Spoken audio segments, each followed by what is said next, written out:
Hello, welcome to Let's Escape episode 2. Yeah, we made a second one. It actually happened. This is a show about basically that there's a lot of sad people out there at the minute who are having troubles, and I don't think it's their fault. I think we've got a lot of problems in our society, in our world that we don't really want to acknowledge. So I'm going to look at those problems and ask, what can we do as individuals to be happy in a messed up society? And there's songs too, because everything's better with a song. So a question I want you to ask today is, do you ever feel like you're not enough?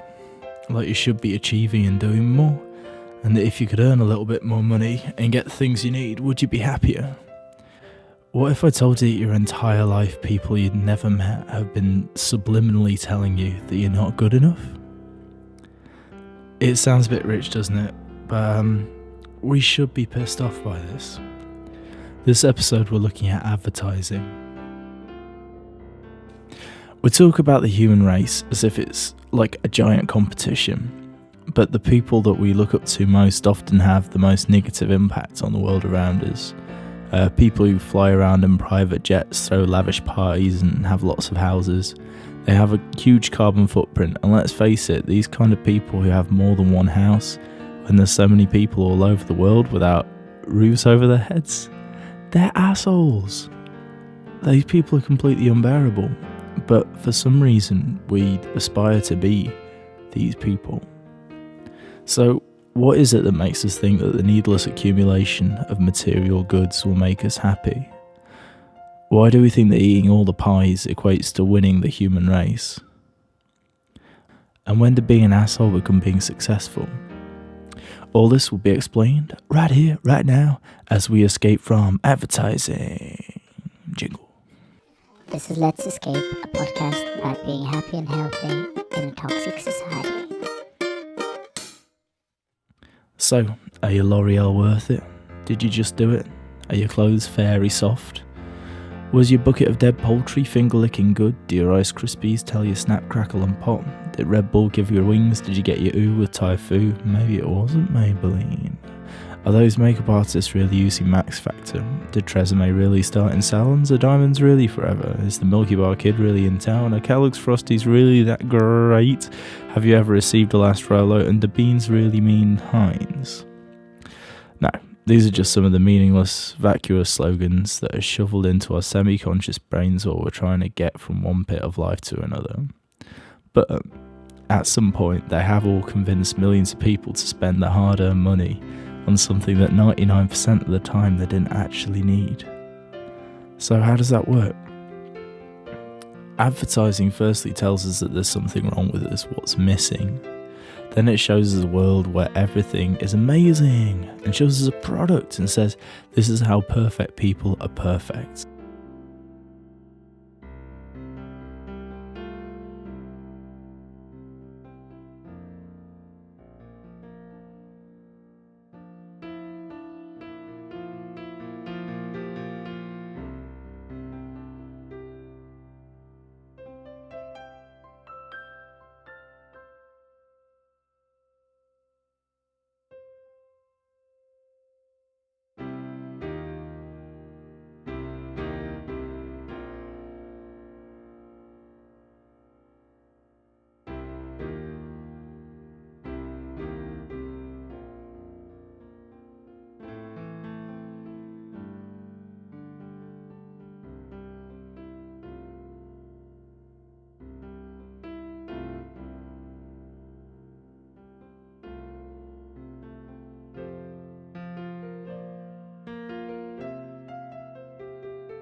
Let's Escape versus advertising.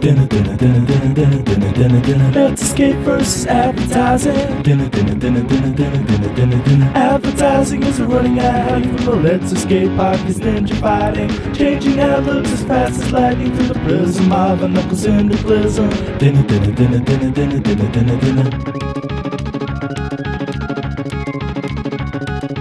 Let's Escape versus advertising. The artist Banksy put it really well when he said this about advertising. I'm going to do this in my Banksy voice. People are taking the piss out of you every day. They butt into your life, take a cheap shot at you and then disappear. They leer at you from tall buildings and make you feel small.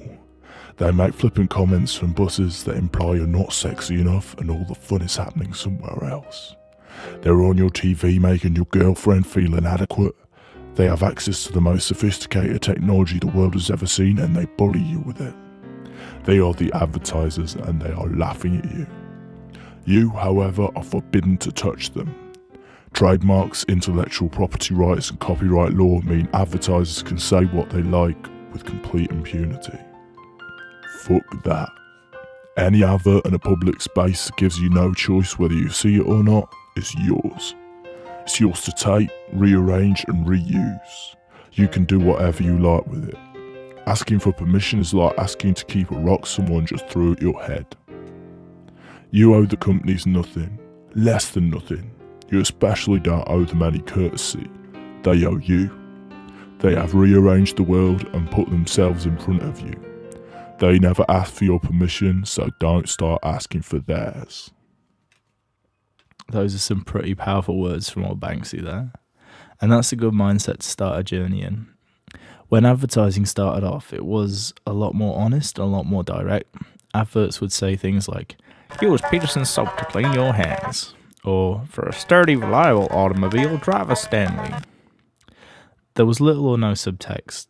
The advert communicated its meaning at face value and expected the reader to make a decision based on the information they'd been given. But everything changed with a man called Edward Bernays.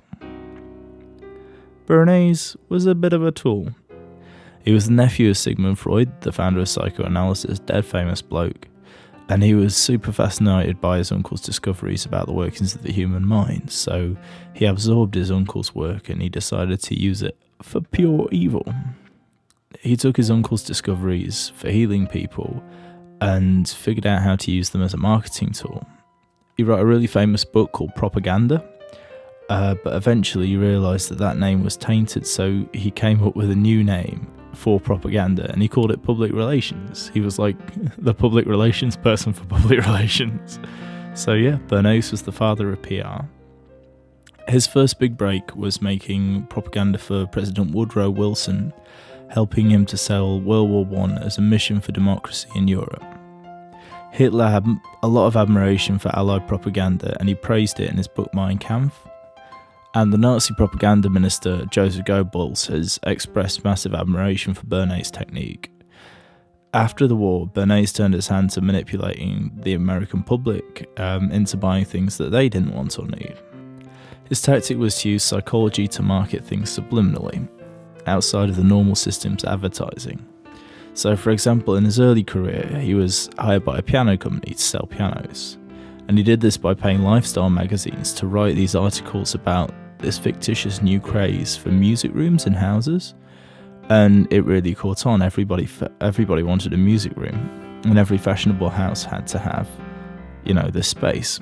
And consequently, Bernays caused a boom in the sale of pianos without even mentioning the word piano in any of these articles. He was hired by a bacon company to convince Americans that bacon was the all-American breakfast. And even though people at the time weren't really eating bacon as a breakfast food, he did it by paying doctors to say that it was a really good idea to eat bacon in the morning. And adverts associating bacon with America, so you're in New York having bacon and pancakes for breakfast. And that was all invented in the 1950s by this dude as a marketing ploy. And as we now know, having bacon every morning and for breakfast is probably really bad for you. That's not something you want to be doing. possibly the most evil thing that he did was for the benefit of a company called United Fruit, who you'll know today because they're now Chiquita Bananas. So these guys were untouched by this. United Fruit were the company responsible for the phrase Banana Republic because they had control of entire countries for their fruit production. In this case, it was Guatemala in South America.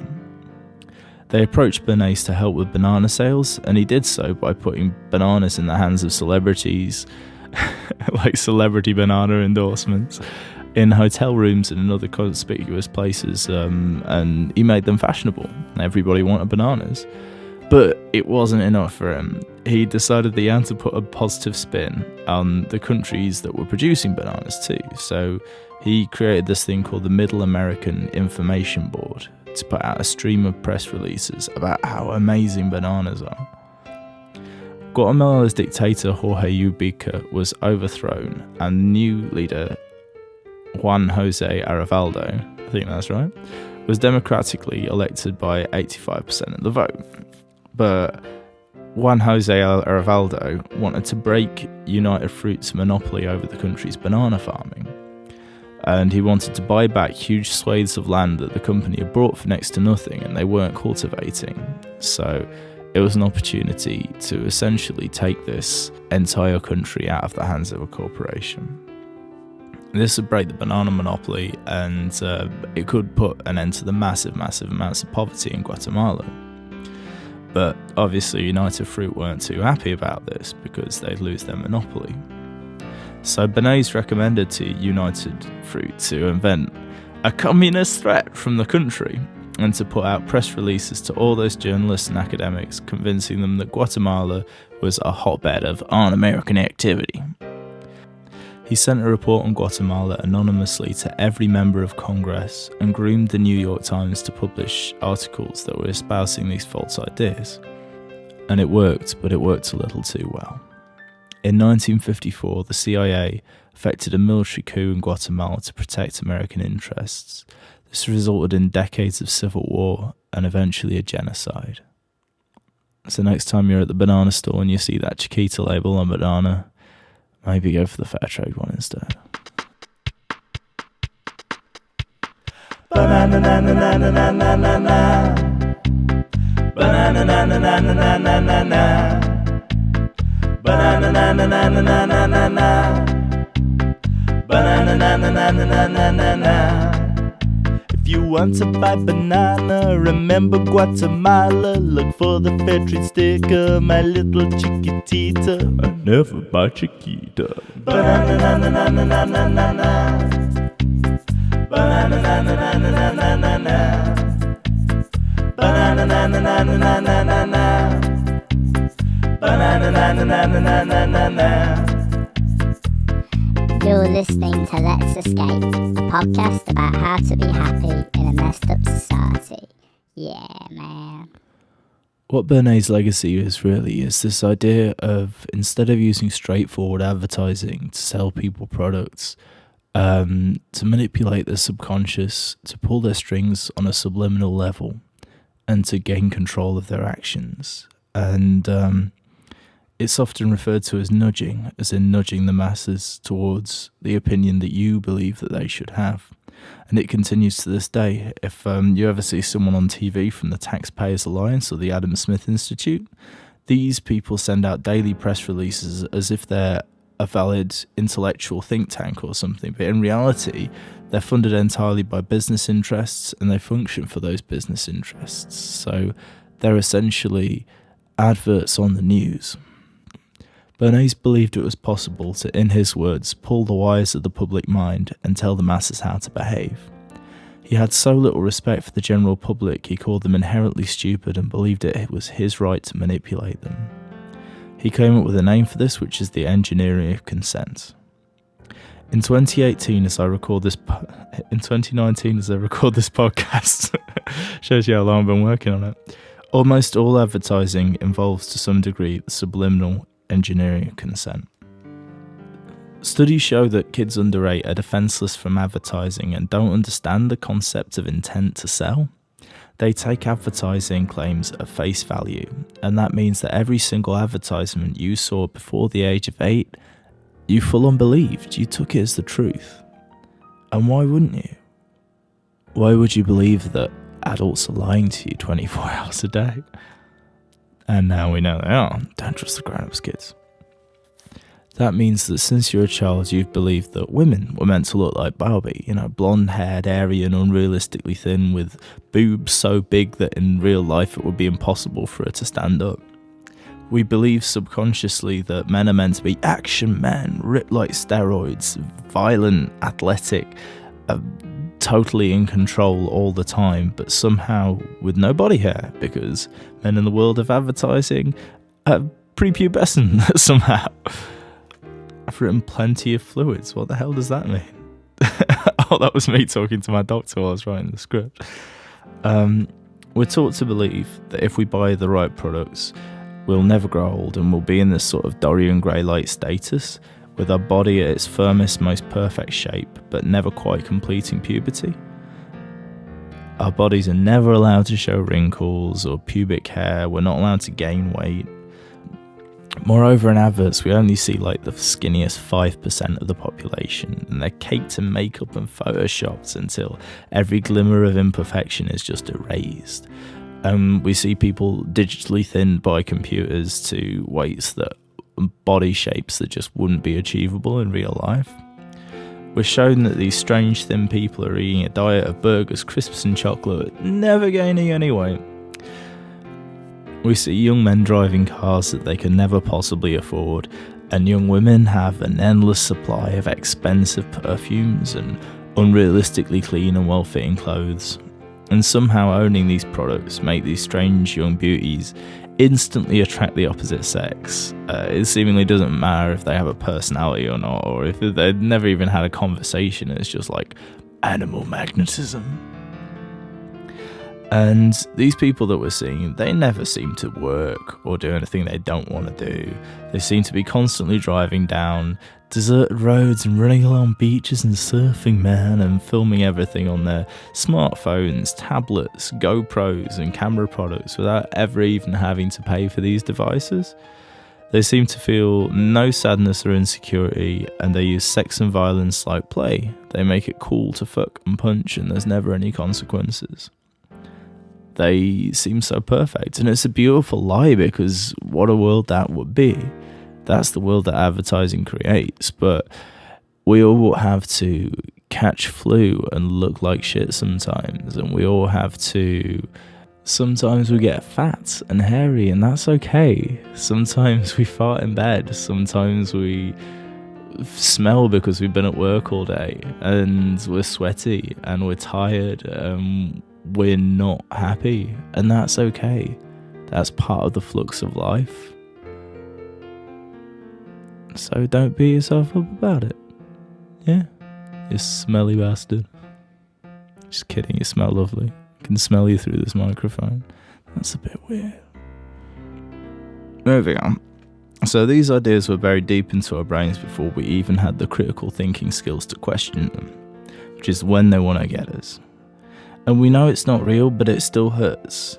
It still hurts us that adulthood isn't a whirlwind of money, consumer goods and physical perfection, though, because we were promised this from infancy.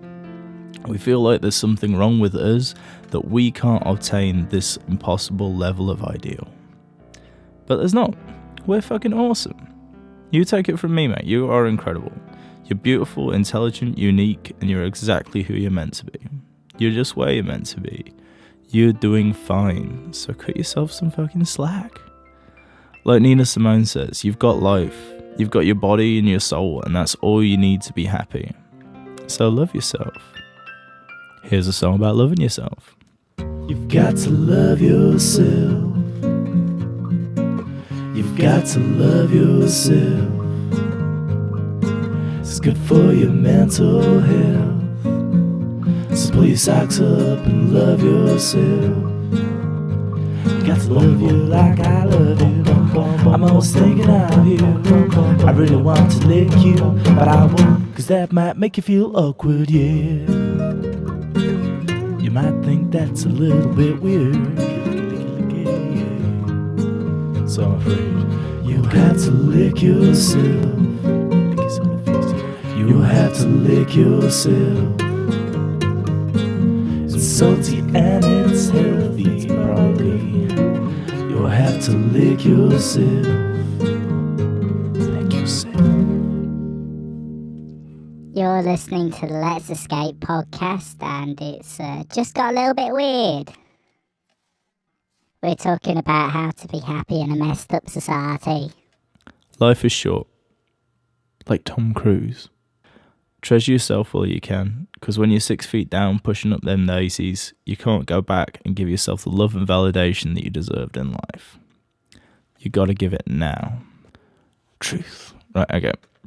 I'm gonna get down off my soapbox now. In recent years, companies and political forces have discovered an even more sinister tool than they've ever had before. In 2013, a gentleman called Matt, a closeted gay man, began getting Facebook page suggestions for a coming out coach called Rick Clemens. Apparently that's the thing, you can get a coming out coach. The thing is, Matt had never posted anything on Facebook that suggested he was gay, and he was really private about his sexuality. And later on he told BuzzFeed this.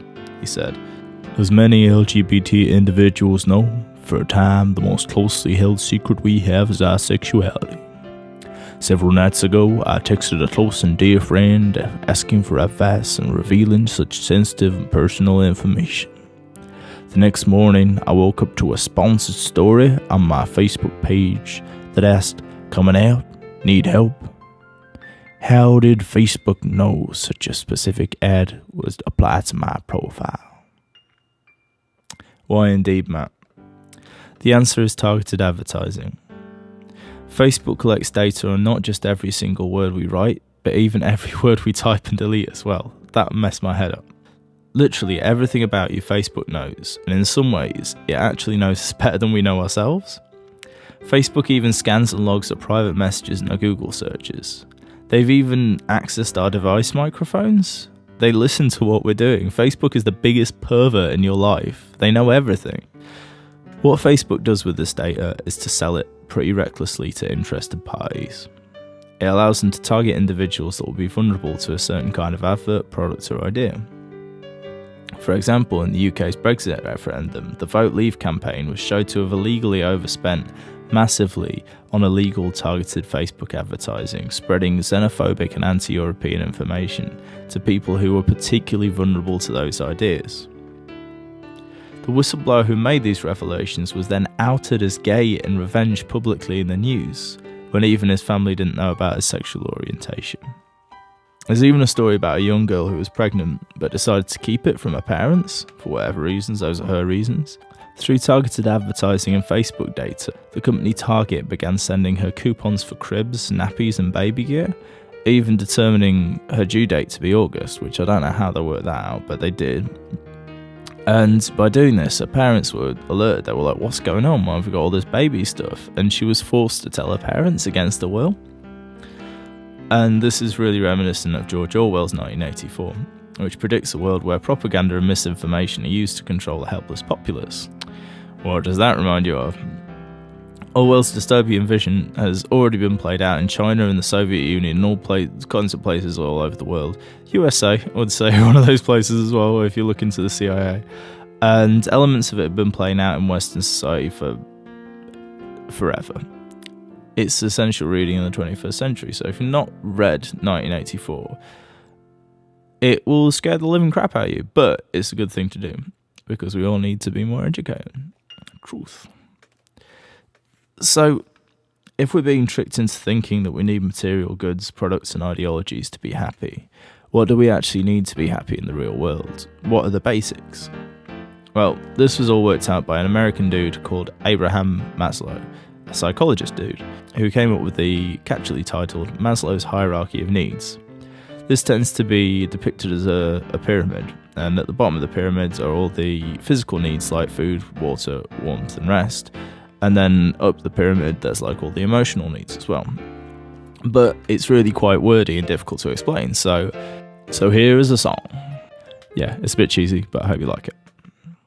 Maslow, Maslow, Maslow, Maslow Food, water, warmth and rest. These are the things we like the best. Safety and security. These things are quite important to me. Belongingness and feeling love. Friendship and family can make enough. Achievement and accomplishment. The top of that Maslow pyramid went. Self-actualization, the realization that we've reached our full potential. Proven that we're capable and that it doesn't need any capital. The best things in life are free, like most of Maslow's hierarchy of needs. Take it away, boys. Tell them all about it. Maslow. Food, water, warmth and rest. These are the things we like the best. Safety and security. These things are quite important to me. Belongingness and feeling love. Friendship and family can make enough. Achievement and accomplishment. The top of that Maslow pyramid went. Self-actualization, the realization that we reached our full potential. Proven that we're capable and that it didn't need any capital. The best things in life are free, like most of Maslow's hierarchy of needs. Remember that next time you're down in the dumps. Maslow. What Maslow tells us is that as long as you can feed yourself and have a roof over your head, you have the building blocks to find happiness. If your mind and your aspirations are aligned in a healthy way, you don't really need anything to achieve happiness. You kind of came out the womb as a complete kit, you're already a complete human. We don't need add-ons. What advertising kind of does is to hijack these last two needs, esteem and actualization, and it tells us that to be a complete person, we need this car, or this toothpaste, or that computer, or too much makeup, or the right shaving equipment, or a new set of fashionable clothes every few months. It's bollocks. We don't need this stuff. Of course, the truth is that the pressure we put ourselves under working insane jobs to try and earn the ridiculous amounts of dosh we need to buy a never-ending food chain of shit, we can never really relax long enough to feel happy and fulfilled, and the most important things in life are the bits where we're chilling out and having fun. So it creates a feedback loop of buy. A life without time for space, friendship, love and freedom and creativity is just life wasted, really. And they have us pissing away our lives on a treadmill that will never slow down, and it's never slow down. Treadmill will never slow down, and it'll never let us rest. Do you ever notice that in a recession, governments will say that we need to get people to buy more to stimulate the high street? And do you ever just feel like screaming at the TV, we don't have any more to give. There's no more money left. You've had everything. What more do you want from me? Maybe that's just me. I'm a bit nuts. Or am I? You should tell me. You can message me and tell me what you think of all this at Sam of the X on the Twitter sphere and the Facebooky Booksfizz. Adverts make us think everything we need is for sale, when in reality, almost everything we need is free. Bar sort of food and stuff like that. Even that's free. You can forage the hedgerows or whatever, or, eat your own game. So quid pro quo, the solution is... Stop buying stuff. Stop buying stuff. Imagine for a sec if people advertised the things that were good for us. Imagine adverts for fruit and vegetables, for relaxation and play. Imagine adverts for conflict resolution and social responsibility. Sounds a bit lame, to be honest. Non-Violent Movies presents the action-free movie of the summer. Did you just knock over my beer? Oh, actually I did. I'm sorry, that was my bad. Did I wet you? A negligible amount of liquid fell upon my sleeve. I'm really sorry about that. I can buy you another beverage with a fresh one from the bar.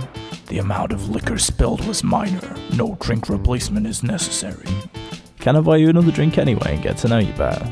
Then we've taken the unfortuitous act of me spilling my drink on you and turned it into the positive act of making a new friend. That would be pleasing. My macho appearance has rendered me lonely, and I would like another male to emotionally interface with. Tell me, do you watch Game of Thrones? Two men, comfortable with their masculinity. All thrills, negligible spills. Conflict resolution, the movie. Coming March 2019 to a cinema near you.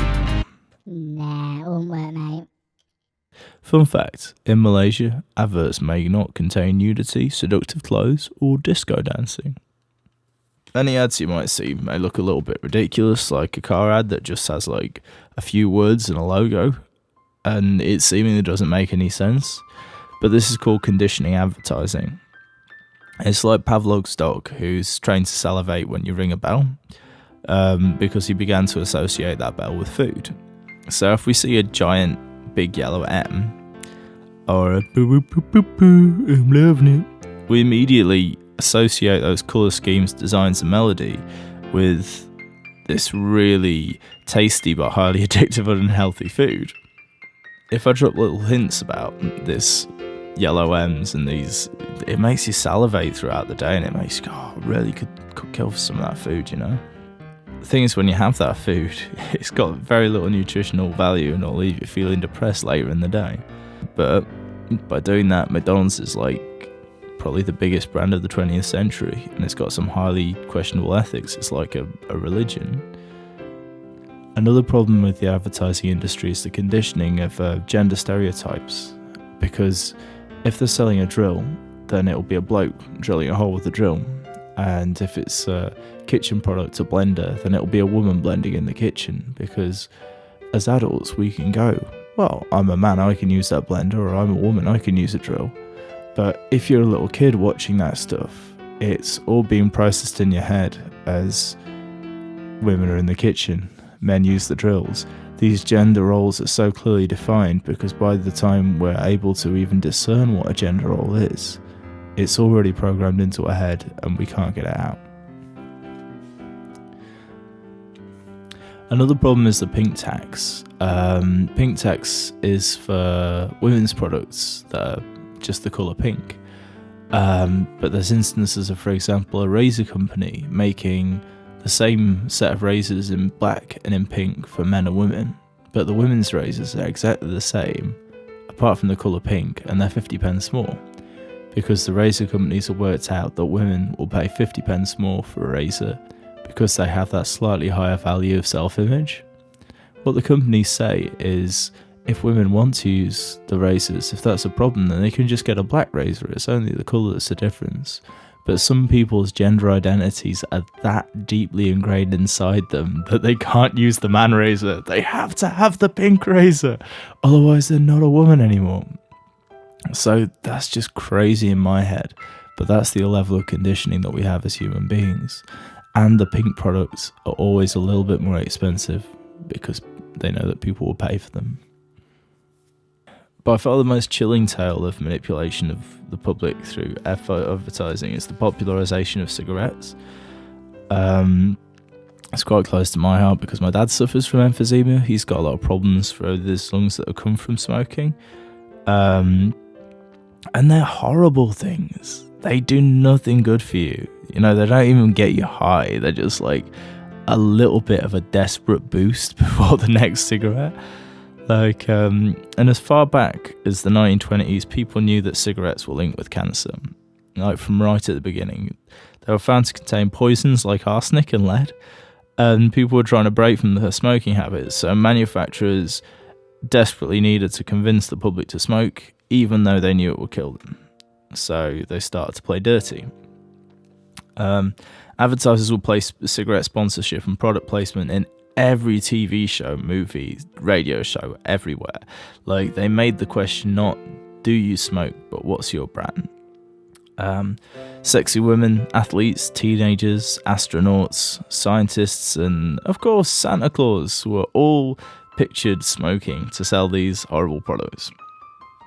The companies worked out pretty quickly that adult non-smokers are very unlikely to change their habits, and if they wanted to attract fresh smokers, they had to market to children, and they did. They loved marketing to children. And this practice continues till today.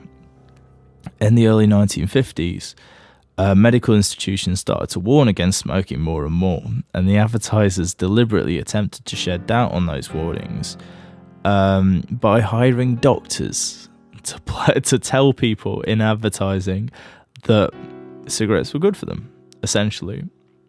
Not saying that cigarettes were good, but I'll give you an example. Here's a camel ad from the period. You know, if you were to follow a busy doctor as he makes his daily rounds and calls, you'd find yourself having a mighty busy time keeping up with him. Time out for many men of medicine usually means just long enough to enjoy a cigarette. And because they know what a pleasure it is to smoke a mild, good-tasting cigarette, They're particular about the brand they choose. In a repeated national survey, doctors in all parts of the country, doctors in every brand of medicine were asked, "What cigarette do you smoke, doctor?" In this nationwide survey of general practitioners, surgeons, throat specialists, diagnosticians, and so on, the brand most named was Camel. Yes, according to this survey, more doctors smoke Camels than any other cigarette. See how Camels agree with your throat. See how mild and good tasting a cigarette can be. If you notice, the advertisers were trying to negate the fear of throat cancer by constantly mentioning how good it is for your throat. Fake doctor testimony gave addicted smokers an excuse to keep going. In the 1940s, a company called Lucky Strike realised that they weren't selling any cigarettes to women. And not content with poisoning half the population, they wanted to poison the whole population. So they hired the biggest name in advertising to help them sell that product. And it's our friend Edward Bernays. He was given the task of making women smoke. And it wasn't going to be easy either, because at the time, smoking was considered to be the domain of prostitutes and loose women and sort of femme fatales. Bernays' answer was to use feminism and the liberation of women, a movement with a lot of power and public support, as a lever to manipulate women into killing themselves by smoking. He placed debutantes in the New York Easter Parade, and he paid them to all light up at the same time and claimed it was a protest against the taboo against women smoking. He claimed this was part of the suffrage movement, and he christened the cigarettes Torches of Freedom to, I quote, protest man's inhumanity to women by the taboo against smoking. And it worked. It really, really worked. Within 6 weeks, women smoking was considered completely acceptable. One of his Lucky Strike magazine ads read, "An ancient prejudice has been removed. Today, legally, politically, and socially, womanhood stands in her true light. American intelligence has cast aside the ancient prejudice that held her to be inferior by allowing her to smoke Lucky Strike." So, by taking something really beautiful and important for the world, the liberation of women, and twisting it into selling a product that is incredibly bad for women, he convinced the women of America to smoke, resulting in an unthinkable amount of deaths. Parade made the international news, and all over the world, women smoking became associated with liberation. This is such a great example of manipulation through advertising, using the positive association to manipulate the hearts and minds of good people into doing bad things to themselves. Out of the million voices we hear every day, how many are motivating us to do the right thing, and how many are motivating us to fuck ourselves over in some way? Is it any wonder we make bad decisions? Bernays also made sure women smoking was placed prominently in films and magazines, because that's the best way to get people to do something. If you see it in the movies, people start to do it. When market research made it apparent that women don't like the colour of the Lucky Strike packets, he used all his contacts in retail and magazines, and he made a new fashion surrounding the company's colour. Now, I don't understand why he did this, because they could have just changed the colour of the packets, but that would have been expensive, I guess. So not only did the boom in green catch on, but the sales in Lucky Strikes just went through the roof because they were the right colour. He also sponsored classes to teach women how to smoke more sophisticatedly and to drum into them the supposed weight loss benefits of smoking. Isn't this guy just the devil? Although cigarettes are no longer advertised on TV and in magazines, they still spend huge amounts of money on advertising, and some say the removal of advertising actually made cigarette companies more profitable because they didn't have to pay for all this advertising. But it was a good thing. Cigarettes are actually marketed to children very cleverly. They're placed in places in shops where they're in children's line of sight, and they're marketed in a way that will make them feel like a treat, like there's candy all around them. In New York City alone, $213 million is spent on advertising cigarettes, and that's just in 2018. And it's advertising focused on children before they reach a smoking age, because if they can put a picture in a shop, they're going to put it somewhere where a child's going to see it. Although smoking is decreasing in Western countries, it's on the increase worldwide. In the 20th century, 100 million people have died from smoking-related illnesses. In the 21st century, that's set to be 1 billion. That's 1 billion people dead for no reason. Philip Morris are the biggest international cigarette manufacturer, and I'm not going to call them evil, but that's because they'd probably sue their cat or their grandma given the slightest opportunity. In 1971, Philip Morris's CEO, Joseph Cullen, went on television to tell the public, "It's true, babies born from women who smoke are smaller, but they're just as healthy as babies from women who don't smoke, and some women want smaller babies." Australia figured out that it would save them loads of money in public health costs if cigarettes were packaged in plain packages with pictures on the front of the effects of smoking. So they legislated to make this a thing. If you want to sell cigarettes in Australia, you've got to sell them in a plain packet. And it's helped people massively. But Philip Morris immediately sued against this hugely popular law and found themselves repeatedly defeated on appeal. They tried so desperately, but they ended up having to pay all the costs, which is like, yes. And it really works. Australia saw a drop of 100,000 smokers after the packaging came in, attributing at least a quarter of that to the packaging. That's billions of dollars of revenue for the manufacturers, though. So sneakily, Philip Morris International dug up an old trade agreement between Australia and Hong Kong, and by routing their trade through their Asian division to Australia, they were able to sue the country for brand defamation. But they lost again. Thank goodness. Australia, you officially rock. They're one of several tobacco companies to sue the Australian government. Britain also proposed a plain packaging law. We could have had this as Brits, but when PMI threatened legal action that could have run into billions and billions of pounds, the government chickened out.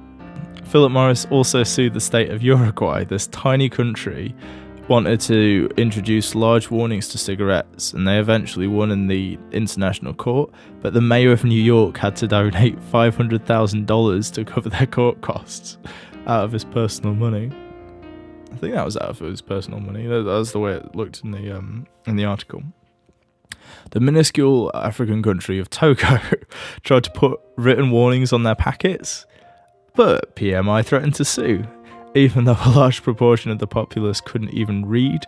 So Philip Morris has revenue of $80 billion, and Togo's entire GDP is $4.3 billion. So, like, well, if these guys sue us, we're kind of screwed either way, so they backed down. And Namibia and the Solomon Isles are just a couple more places that couldn't afford to fight the tobacco lobby. And they couldn't implement their tougher advertising laws because of that. So Philip Morris International are a perfect example of how fucking evil companies can be, and they'll take on governments, bully and defeat democracy, simply for the opportunity to kill you with their products. And they'll always find a place or a way to sell. In countries such as Indonesia, cigarettes are casually sold to children. They have booths outside of the school gates that are branded and sponsored by companies like Philip Morris. This is what they'd do to you if they had the opportunity. So how do we fight these fuckers? Next time you see an advert, see if what it is an act of manipulation. Somebody trying to control what's going on in your heart. You don't need that. Save your money. Walk by that product when you see it in the store. Spend your money on experience, because scientists repeatedly show that if you spend your money on experience rather than material goods, in the end you will be happier. Our net worth as human beings is measured by the good things that we do while we're here, not by the piles of rubbish we leave behind when we die. There's things that you can do in life that will bring you great joy and happiness, and you don't need to spend a single penny on them. And if you can't think of anything right now, just Google it. Cool things that you can do for free that don't cost you any money. In fact, don't Google it, use Ecosia, because if you go to Ecosia and you search on Ecosia, they plant trees with the money that they make, and that's got to be better than Google, who just use their money to spy on us. This is a bit of a tricky one, because it feels pretty impossible to take down $1 billion psychological manipulation industry. But it kind of is possible, because it only works in you if you take it in. At the end of the day, it's you who gets to process the heaps of data that's thrown at you every day. So my advice is, if you see a kind of brand or advert, just meet it with distrust and don't let it in. Every time you look at something on a store shelf and feel the impulse to buy it, question why you feel that impulse and if you really need it. Every time you pass something you don't need and just leave it there, reward yourself. Just give yourself a little hug, a little rush of love, and do a little dance inside, because you've won the fight. You're winning the battle when you walk on by. Let's disrupt the narrative of how they want us to measure ourselves and create a world where we judge our self-worth by how we behave towards other people and what we do with our lives, not the clothes that we wear or the size of the car we drive. And let's redefine what we consider as important. Let's not have a human race, let's have a human family. If we don't start now, our entire world will be a dull, repetitive, constant advertisement for some shit that deep down inside we know that we don't want. So what do we want? Love, happiness, belonging. And it's all completely free. It was here to begin with. Come here and have a hug. There you are. Let all the frustration that they pumped into you dissipate into the earth. Like an electrical current is flowing out of your body. Learn to love yourself just as you are, because it's a waste of life thinking that you're not enough. You're complete. You're perfect. And if we're going to start loving ourselves, we might as well do it today.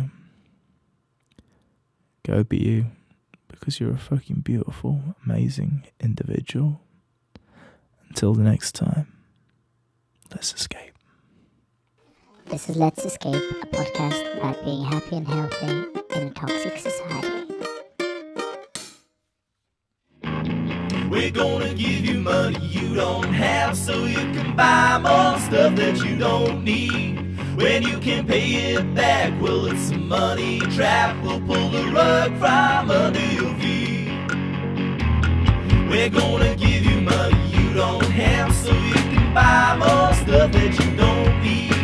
When you can pay it back, well, it's a money trap. We'll pull the rug from under your feet. You know you'll never be free. You know you'll never be free. Well, hey, you want a new TV? Flat screen, HD, interest-free for the first 6 weeks for a small flat fee. Will it make you happy? Will it make you happy? Well, of course it will, till you see the bill, but it's what you need. It's what I need. You know you'll never be free. Ha ha ha. You know you'll never be free. You know you'll never be free. Every day is Groundhog Day. I'm stuck upon repeat. From the bills I have to pay to the people that I meet. I followed every rule in school and I always worked it hard. But now every day of work is cruel and it's killing off my heart. There's more to me than this. If this is life, it takes the piss. Making money for somebody else's pocket makes me want to stick my fingers in a socket. Nothing thrills me, living kills me. Do it slowly. Kill me now, lay me down. There's more to me than this. If this is life, it takes the piss. I'm working half my sorry life away, so my lazy boss can get his Porsche valet. Nothing thrills me, living kills me. Do it softly, kill me now, lay me down.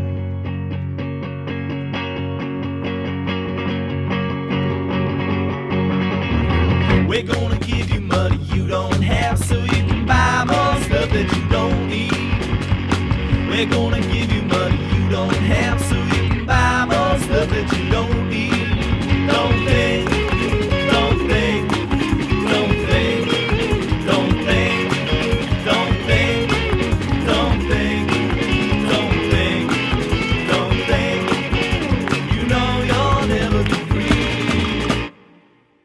that was a song called Credit from Sam's musical called The Consumerist, part 1.